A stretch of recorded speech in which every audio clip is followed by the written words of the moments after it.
Hola, hola peloteras, hola, hola peloteros. Vamos con otro análisis fresquito sobre una selección latina, puesto que la semana pasada os gustó tanto el de Colombia y esta vez, por desgracia, tiene que ser desde un punto de no vista negativo, porque me quiero referir a la selección de México, al combinado del Tri.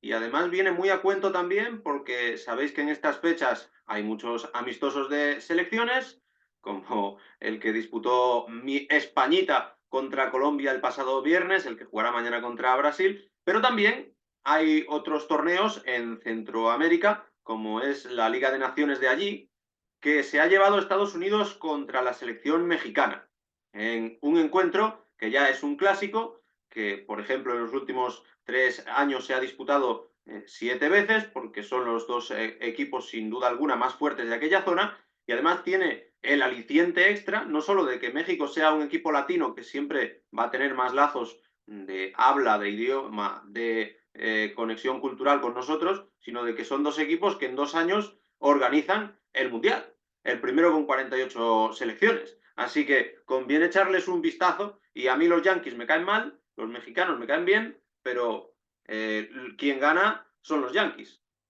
Por tanto, hay que analizar los problemas de México, que es lo que interesa solucionar.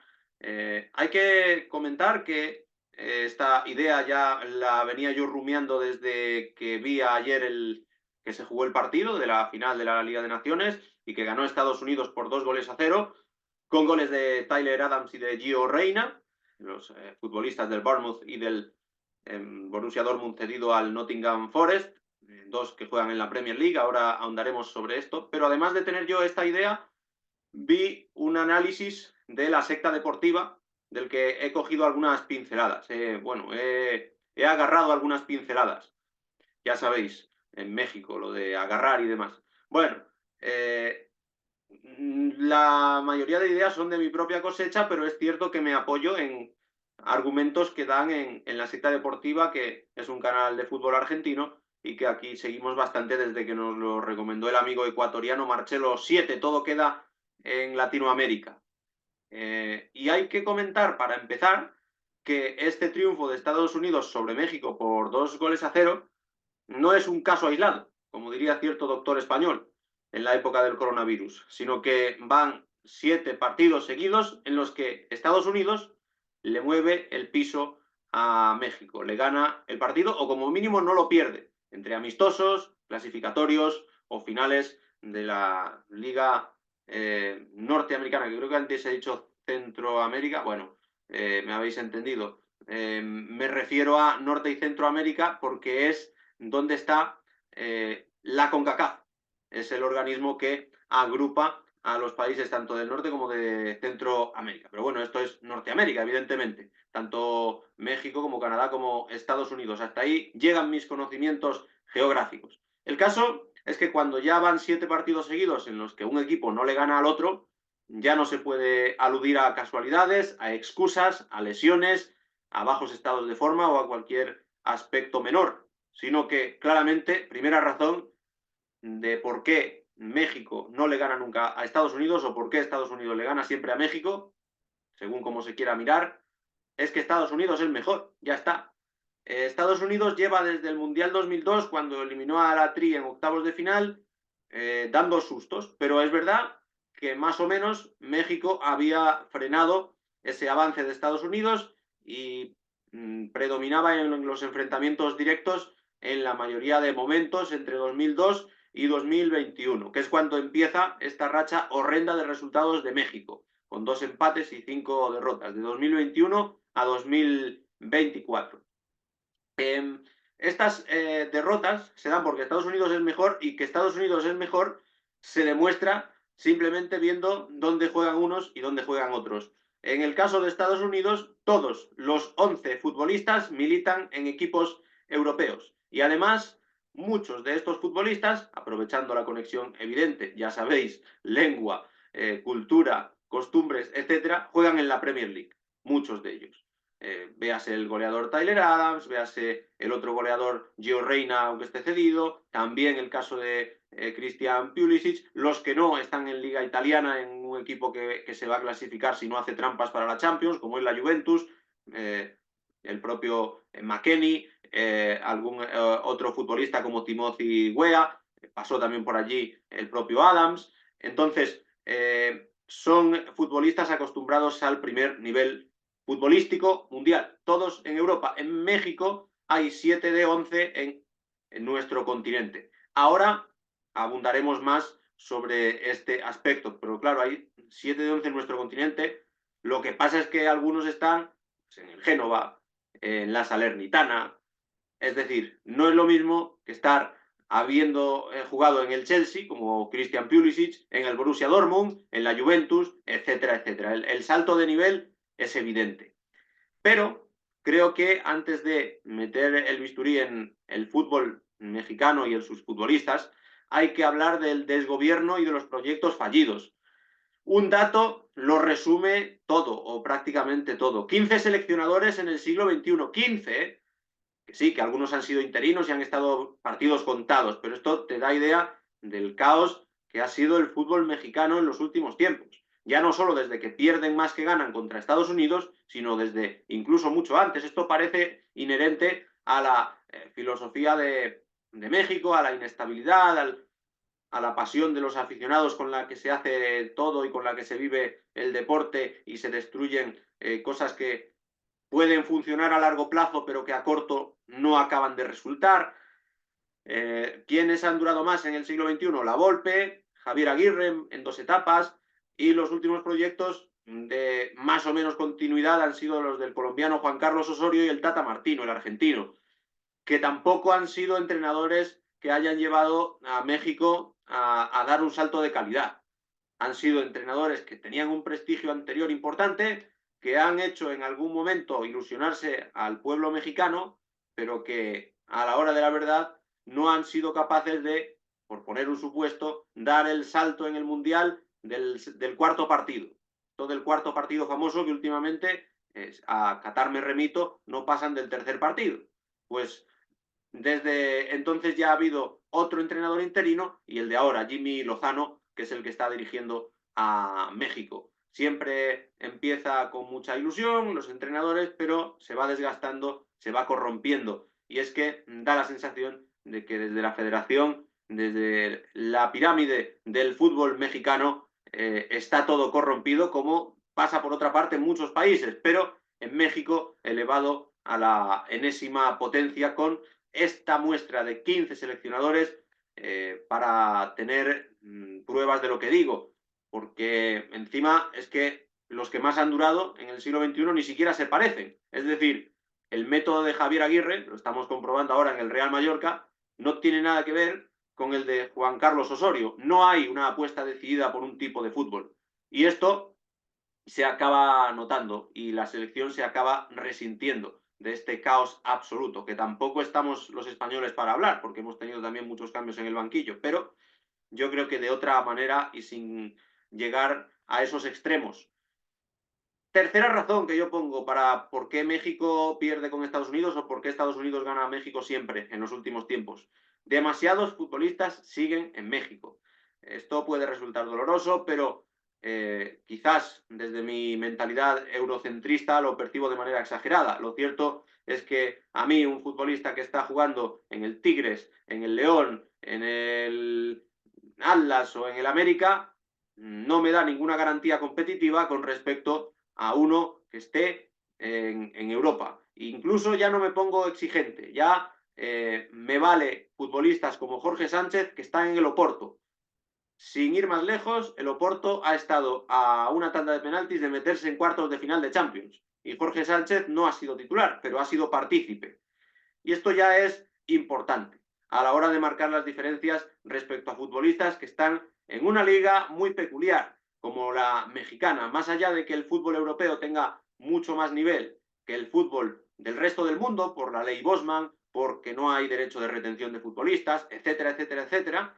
Más allá de eso, es que la Liga de México se las trae, porque por lo poco que he podido leer, es una liga sin descensos, sí, sí, sin descensos, porque no hay ni ascensos ni descensos desde 2020 en un plan a 6 años vista que se estableció para subsanar o intentar ponerle remedio a la desaparición de muchos equipos que caían de segunda división y que entonces se veían abocados a la muerte deportiva definitiva por la crisis del coronavirus. Y claro, todavía estamos en ese periodo de 6 años, nadie baja, nadie sube, no hay exigencia, los equipos están estabulados en primera división y vale, pueden no ganar, pero saben que no van a sufrir un golpe durísimo, como siempre es el impacto traumático de un descenso de división.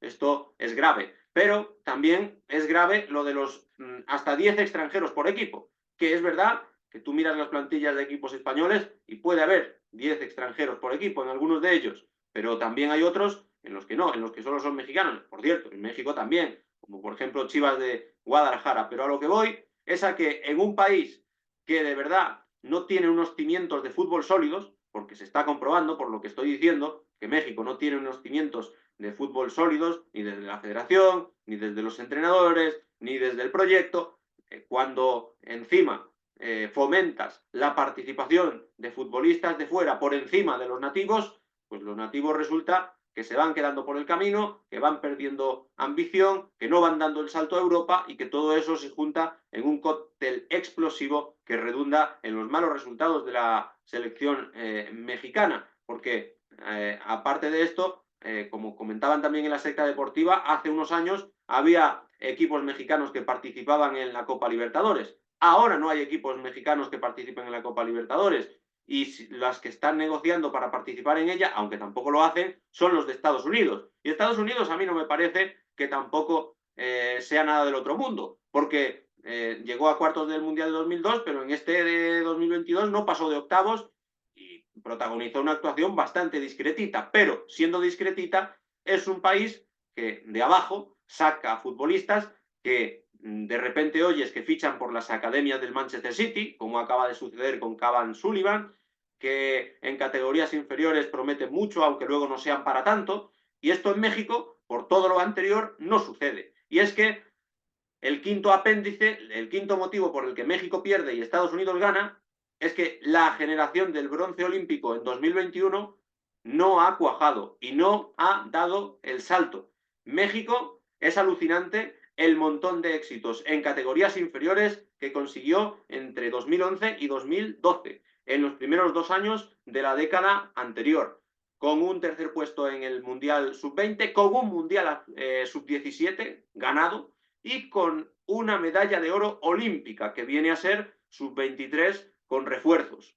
Todo esto, vuelvo y repito, muchachos, en tan solo 2 años, en 2011 y 2012. Terceros en sub-20, primeros en Mundial sub-17, primeros en, por decirlo de alguna manera, Mundial sub-23, que son los Juegos Olímpicos, medalla de oro.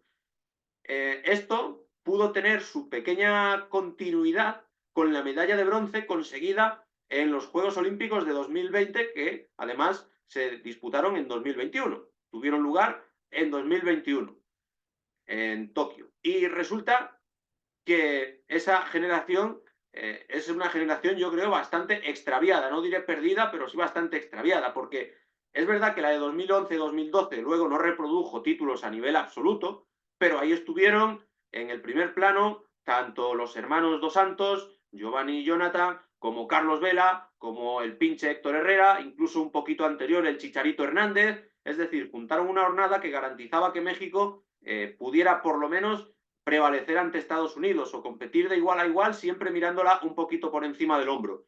Esto no ocurre porque en 2021, yo que me he ido a repasar la alineación de la Tri, más allá de que los torneos de categorías inferiores siempre tengan su asterisco, porque no todos lleguen, pero bueno, jugadores que componían aquella defensa, como Jorge Sánchez, como Johan Vázquez o como César Montes, sí, están en Europa, pero no están en Europa habiendo despuntado, sino que están en clubes de perfil medio o bajo. El jugador César Montes bajó el año pasado con el Español, va a bajar este año con el Almería.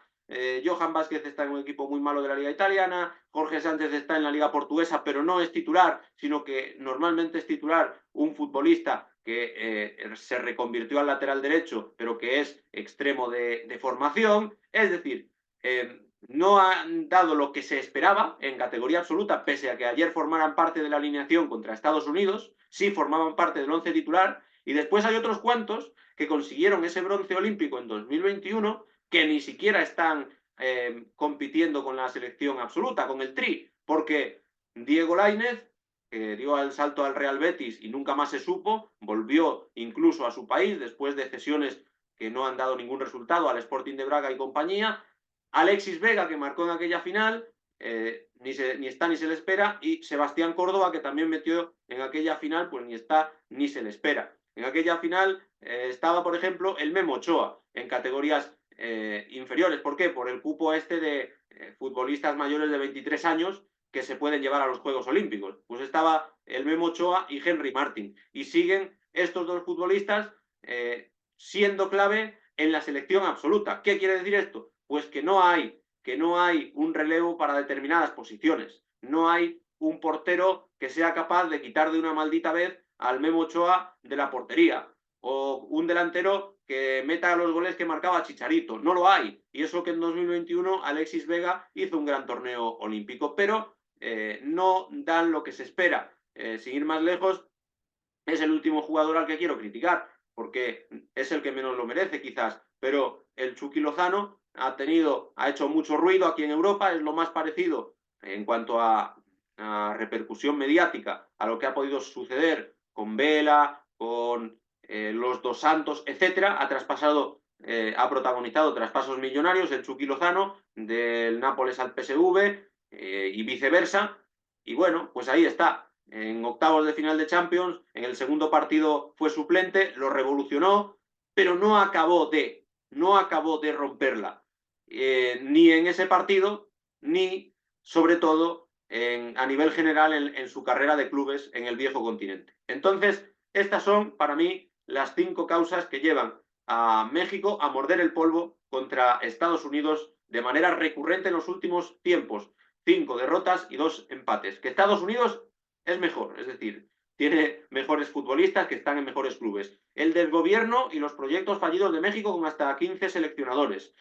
Que hay demasiados jugadores del la Tri que siguen en su país. Que la liga de ese país es una liga rarísima, sin descensos. Y que la generación del bronce olímpico de 2021 no ha cuajado, a diferencia de lo que pudo ocurrir, aunque siempre uno quiere más, con la que consiguió tantos éxitos en 2011 y 2012. Seguro que me dejo cosas por el camino, pero creo que estos factores son importantes y creo que pueden ayudar a entender por qué sucede lo que ocurre en el terreno de juego entre estas dos selecciones y por qué México, un país con tradición futbolera, pierde tan a menudo contra un país que solo tiene dinero, es tan pobre que solo tiene dinero y que vive del imperialismo, pero eso le sirve para tener un proyecto más sólido y para ganar habitualmente a México. Decidme, ¿qué os parece? Los seguidores del Tri y los no seguidores del Tri o de la Tri, ayudadme también en esto, a ver si es la Tri o el Tri, creo que la Tri. Dadle like, interactuad, comentad, nos vemos pronto y hasta la vista. ¡Viva México! Imaginemos cosas chingonas.